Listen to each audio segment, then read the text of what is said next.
एक बुजुर्ग औरत मर गई। यमराज लेने आए। औरत ने यमराज से पूछा, आप मुझे स्वर्ग ले जाएंगे या नरक? यमराज बोले, दोनों में से कहीं नहीं। तुमने इस जन्म में बहुत ही अच्छे कर्म किए हैं, इसलिए मैं तुम्हें सीधे प्रभु के धाम ले जा रहा हूँ। बुजुर्ग औरत खुश हो गई, बोली, धन्यवाद, पर मेरी आपसे एक विनती है। मैंने यहाँ धरती पर सबसे बहुत स्वर्ग नरक के बारे में सुना है। मैं एक बार इन दोनों जगहों को देखना चाहती हूँ। यमराज बोले, तुम्हारे कर्म अच्छे हैं, इसलिए मैं तुम्हारी ये इच्छा पूरी करता हूँ। चलो हम स्वर्ग और नरक के रास्ते से होते हुए प्रभु के धाम चलेंगे। दोनों चल पड़े। सबसे पहले नरक आया। नरक में बुजुर्ग औरत ने जोर जोर से लोगों के रोने की आवाज़ सुनी। वहाँ नरक में सभी लोग दुबले पतले और बीमार दिखाई दे रहे थे। औरत ने एक आदमी से पूछा, यहाँ आप सब लोगों की ऐसी हालत क्यों है? आदमी बोला, तो और कैसी हालत होगी, मरने के बाद हमने एक दिन भी खाना नहीं खाया। भूख से हमारी आत्माएं तड़प रही हैं। बुजुर्ग औरत की नज़र एक विशाल पतीले पर पड़ी, जो कि लोगों के कद से करीब 300 फुट ऊंचा होगा। उस पतीले के ऊपर एक विशाल चम्मच लटका हुआ था। उस पतीले में से बहुत ही शानदार खुशबू आ रही थी। बुजुर्ग औरत ने उस आदमी से पूछा, इस पतीले में क्या है? आदमी मायूस होकर बोला, ये पतीला बहुत ही स्वादिष्ट खीर से हर समय भरा रहता है। बुजुर्ग औरत ने हैरानी से पूछा, इसमें खीर है तो आप लोग पेट भर के ये खीर खाते क्यों नहीं? भूख से क्यों तड़प रहे हैं? आदमी रो रो कर बोलने लगा, कैसे खाएं? ये पतीला 300 फीट ऊंचा है, हम में से कोई भी उस पतीले तक नहीं पहुंच पाता।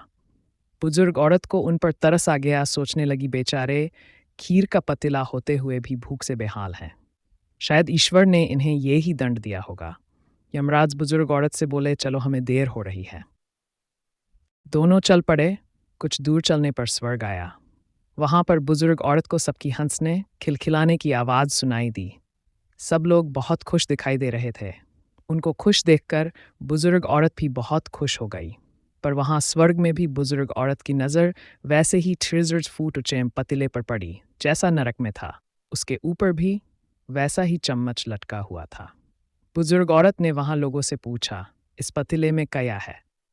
स्वर्ग के लोग बोले कि इसमें बहुत टेस्टी खीर है।